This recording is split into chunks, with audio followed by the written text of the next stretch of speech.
एक आदमी की कार एक्सीडेंट में आंख खुली। वह हाईवे के किनारे चलने लगा, किसी गाड़ी को रोककर मदद मांगने की कोशिश की, लेकिन तभी एक कार उसकी तरफ तेजी से आई और उसने देखा कि उस कार का ड्राइवर पहले ही मर चुका था। उसकी आंखें सफेद और बेजान थीं।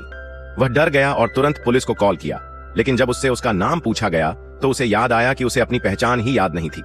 आईडी देखने पर पता चला उसका नाम माइक था। तभी अचानक एक बाज आसमान से गिरा और सीधा उसी कार पर आकर गिरा। उसकी आंखें भी सफेद और बेजान थीं।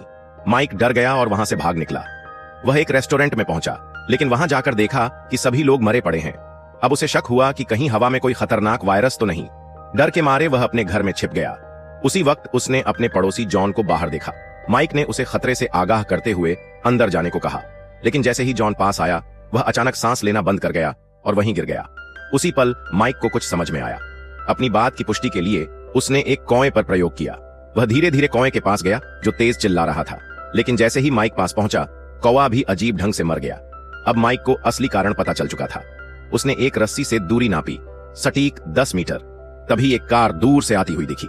माइक ने खुद को उससे 10 मीटर दूर रखा और बिना जाने ही उस ड्राइवर की जान बचा ली। इसके बाद वह पूरी तरह घर में बंद हो गया और बाहर निकलने से डरने लगा। उसी रात एक महिला माइक के घर के पास आई। माइक ने उसे दूर रहने की चेतावनी दी, लेकिन वह महिला, जिसका नाम मैरी था, उसके पास चली आई। हैरानी की बात यह थी कि उसे कुछ नहीं हुआ। बातचीत के दौरान पता चला कि मैरी भी उसी कार एक्सीडेंट में थी और उसने भी अपनी याददाश्त खो दी थी। दोनों मिलकर एक्सीडेंट की जगह पर गए।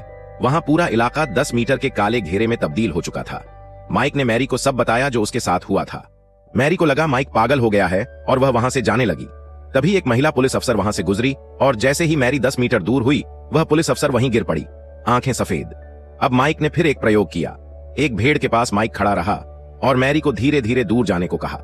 जैसे ही वह 10 मीटर दूर पहुंची भेड़ भी मर गई। अब मैरी को माइक की बातों पर विश्वास हो गया। उन्होंने समझ लिया कि जब तक वे साथ हैं माइक किसी को नुकसान नहीं पहुंचाता। सच जानने के लिए दोनों अस्पताल में जांच के लिए पहुंचे, लेकिन वहां न्यूज में देखा गया कि माइक अब रहस्यमयी मौतों का मुख्य संदिग्ध बन चुका है और पुलिस उनकी लोकेशन ट्रैक कर चुकी थी ताकि माइक को गिरफ्तार किया जा सके।